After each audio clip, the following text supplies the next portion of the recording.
В соответствии с указанием главнокомандующего президента Республики Абхазия, решением министра обороны генерал-полковника Владимира Ануа с 24 по 28 июня проводилась совместная штабная тренировка по управлению вооруженными силами Абхазии в период непосредственной угрозы агрессии и в военное время. Начальник генерального штаба генерал-лейтенант Владимир Савченко руководил учениями и доложил о результатах исполняющему обязанности министра обороны генерал-полковнику Беслану Цвижба.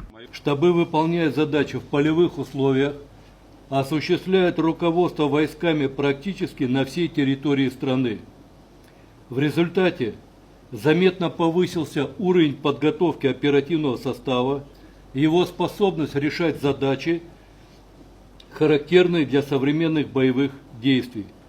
Привлекаемые на учения войска умело используют вооружение, военную специальную технику, осваивают способы применения средств поражения противника в едином разведывательно-огневом контуре. Практически в 2 раза возрос уровень тактико-специальной и маршевой подготовки войск, повышены возможности штабов и войск по выполнению задач ночью. В ходе проведенного мероприятия мы провели технический эксперимент по отработке вопросов применения новых средств поражения. Результат положительный. Штабная тренировка с участием ряда ведомств была посвящена приведению вооруженных сил Абхазии в полную боевую готовность, стабилизации обстановки в оперативно важных районах республики, подготовке и ведению оборонительной операции. В ходе проведения совместной штабной тренировки были созданы условия, максимально приближенные к боевым.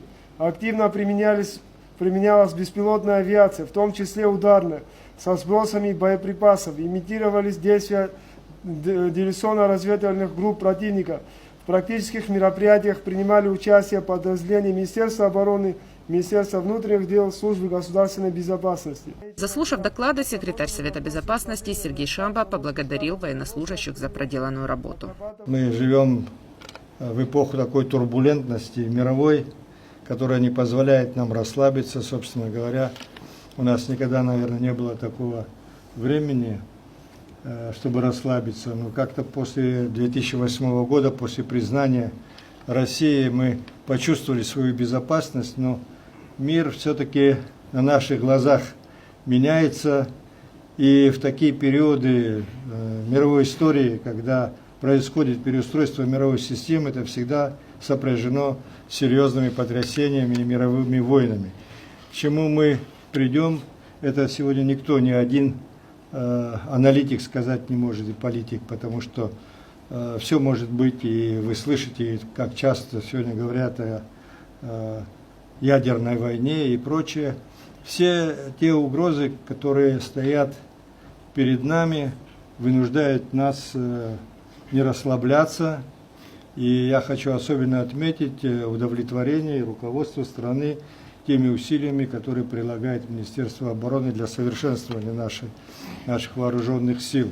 Приказом министра обороны представители оборонного и силовых ведомств Абхазии, а также руководителей районов наградили ведомственными медалями Министерства обороны за качественное выполнение своих функциональных обязанностей при проведении совместной штабной тренировки. Надежда Боровикова, Валерий Квиквискири, Абаза ТВ.